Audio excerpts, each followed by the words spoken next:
O lançamento de Benjamin de Biagio d'Angelo acontece aqui na Cátedra Unesco, atual Instituto Interdisciplinar de Leitura da PUC-Rio. A presença do autor nos permite levantar questões sobre as suas motivações ao escrever a obra, os sentimentos que perpassam as páginas do livro e a dificuldade respiratória como lugar existencial entre autor e leitor através do personagem. Que lugar, momento histórico ou vivência da sua história pessoal está mais presente em Benjamin? Com certeza, em Benjamin tem um aspecto autobiográfico. Negá-lo seria mentir de novo, já que a ficção mente. Alguns dias atrás estava lendo um autor clássico da teoria literária, Paul de Man, diz que todo texto literário é sempre autobiográfico. E eu acho que o espaço, o lugar mais privilegiado é a história da infância pessoal minha, que é reconstruída nessa figura de um menino Benjamin, um menino que tem esse problema de saúde, que tem asma, né, que tem uma vivência com uma professora meio torturadora e ao mesmo tempo uma bela experiência de amizade. Não é um menino solitário, apesar de ser asmático, ter problemas nesse sentido, de desenhar e de ver coisas, enfim, de forma estranha, mas com certeza, e tudo isso aqui faz parte um pouco também da minha infância, não ao pé da letra, enfim, tem muito espaço disso. O lugar também de recomposição de tudo isso na minha memória foi a memória do meu lugar onde nasci, da praia onde morei, da minha família, da minha escola. Com certeza tem isso. O que você chama de língua da memória ao referir-se ao português, ao falar de afetividade, registros históricos ou motivos geradores?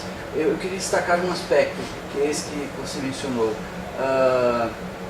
A dificuldade respiratória do personagem permite que ele se detenha mais tempo sobre um determinado fato. Em que isso implica no registro da memória, na sua compreensão, ou no que você projetou no personagem? Que o português seja a minha língua da memória é com certeza um fator misterioso. Não consigo explicá-lo de forma racional. Coincide com um amor que eu tenho para a língua portuguesa, que não sei de onde vem. Eu me lembro, quando tinha 12, 13 anos, eu escutava um programa no rádio italiano de música popular brasileira, mas muito bem feito, uma história da música popular brasileira.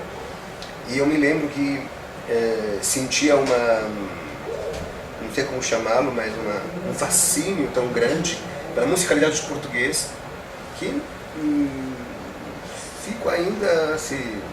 fica ainda ele inexplicável, né? Então a língua da memória é talvez uma língua das origens, uma língua perdida, que eu recupero com esse português que é uma translíngua para mim, né? No fundo.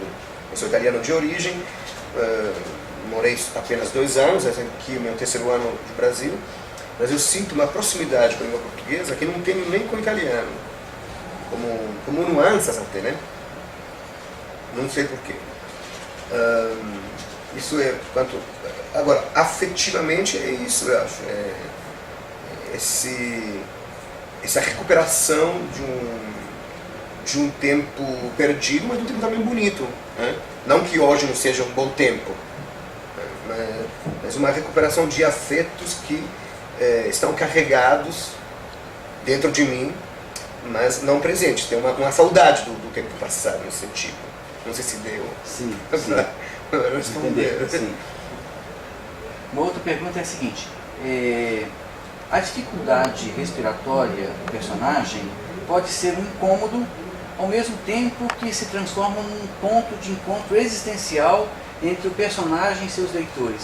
O que te passou pela cabeça ao pensar, por exemplo, de crianças que têm uma mesma dificuldade lendo esse personagem? Bom, então, primeiro concordo com essa sua leitura, porque criança que tem asma, o Marcel Proust era um desses grandes personagens, é uma criança que se detém na observação do real, e portanto talvez mais atento, mais sensível e tal. Quando eu era criança, eu me sentia meio fora do mundo, meio pária, né? Porque era difícil encontrar crianças com asma. Então, eu desenvolvi, pessoa empírica, né? Não o eu textual, desenvolvi toda uma série de atividades paralelas, né? Não que isso não me permitisse de brincar, de estar com os meus companheiros, de sala de aula e tal, mas eu me lembro que preferia, sei lá, escutar música clássica, tocava piano, enfim, uma seleção de outras atividades que não era jogar futebol, como todo mundo fazia e tal. Não pensei nunca em como uma criança com asma poderia ler, não tenho isso aqui na cabeça. Eu pensei, não sei se posso dizer assim, mas em me rever com esse tempo parado do respiro que fica quase reticente, mas ao mesmo tempo que percebe coisas que outros não perceberam, né? Não precisa desenhar perfeitamente como está no real, porque ninguém é capaz de fazer tudo isso. Então Benjamin, por exemplo, vê tudo geométrico, mas uma amiguinha diz, não, esse aqui Picasso faz assim, então está nessa na certa. Então aquela diversidade, digamos assim, entre aspas, é reconhecida por uma outra pessoa. Sem esse encontro, né, nem a asma sara, nem a asma se cura.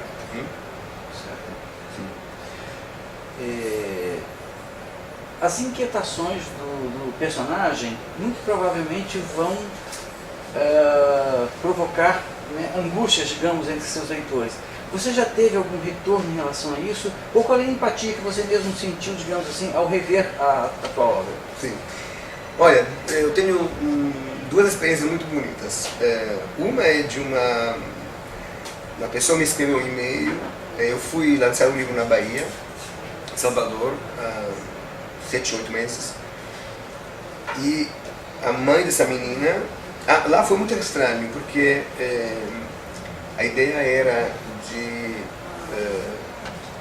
fazer uma palestra com perguntas sobre o meu livro, como a gente está fazendo nesse momento, mas naquela ocasião o microfone não funcionava, então eu decidi me jogar no chão e brincar e contar histórias, coisa que eu gosto de fazer, enfim, eu sempre como história universitário, e comecei a brincar, a contar histórias com crianças.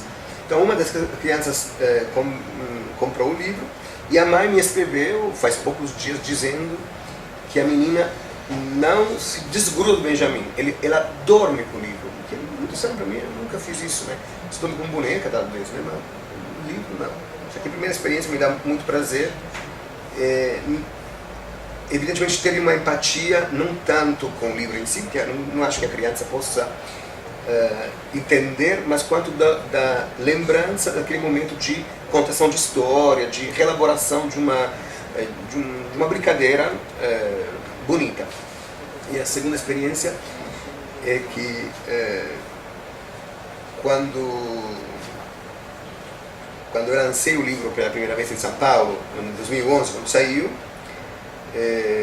chegou uma mãe com 2 crianças e eles abriram o livro, pediram autógrafo e depois disseram para mim, eles estavam folheando o livro, tem uma imagem no livro da ilustradora, que é a Thaís Beltrame, uma ilustradora extraordinária, eu acho, em que o Benjamin está envolvido numa rede de pescadores. E as crianças me perguntaram, está assim porque ele está assim na escola? Depois abriram de novo e tem outra imagem onde há uma escada que desce profundo, a gente não vê obviamente na ilustração, e o Benjamin está hesitando se entrar ou não. E sempre essas crianças me perguntaram, são 2 gêmeos, a escola está lá no fundo? Então isso me faz perceber como uma criança possa perceber uma perspicácia de adulto, porque antropologicamente é cheia de perguntas, como nós adultos, e aquela ilustração pode permitir um momento de angústia da personagem Benjamin nesse caso. Então, em linha geral, é muito positivo o retorno que vem das crianças, mas muito mais das crianças e dos adultos. Eu fico impressionado. Eu recebi uma carta de uma mãe que diz que ela tinha asma. Mas eu nunca pensei que o Benjamin fosse ser bom por causa da asma. Nunca pensei nisso, mas é uma bela experiência. Um outro dado importante, interessante, é o fato de que o personagem tem outro nome de pronúncia difícil e não revelado, né? Uma trilogia em torno do personagem. Agora, o que isso indica? Há alguma indicação, digamos assim, subliminar com esse perfil do personagem? Ou seja, ele não é o centro da trama, ou ele aponta para uma circunstância existencial, ou ele ainda pode ser a configuração cultural a partir da qual ler a realidade humana? O que te passou pela cabeça no ver esse detalhe em relação à personalidade do Benjamin? Bom, é outra questão inexplicável, eu acho. Há algo de subliminal.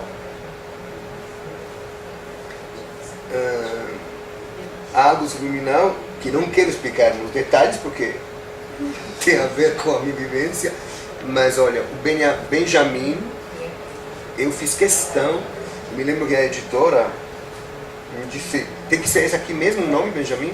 Digo, não abro mão, eu mudo de editora, mas tem que ser esse nome, porque esse é o nome que se ligou à minha experiência empírica. Bonifácio também, no fundo. Então tem uma experiência subliminal, sim. Agora, o fato que o nome não se pode dizer, não, se pode ler com várias possibilidades, várias perspectivas. Eu acharia melhor que o leitor sacasse as consequências ou conclusões. Se se pode falar de conclusões quando se lê um livro, né? Prefiro não responder. Certo. Tá? Tá bom. Ok, obrigado então. Eu que agradeço, muito obrigado. Benjamin é uma obra dirigida ao público infantil que pode ser lida por pessoas de todas as idades. Seu enredo começa na infância, mas toca nas memórias e usa o potencial da narrativa poética. Sua capacidade de alcançar públicos variados, cultural, geográfica e cronologicamente, asseguram a pluralidade desta narrativa cultural.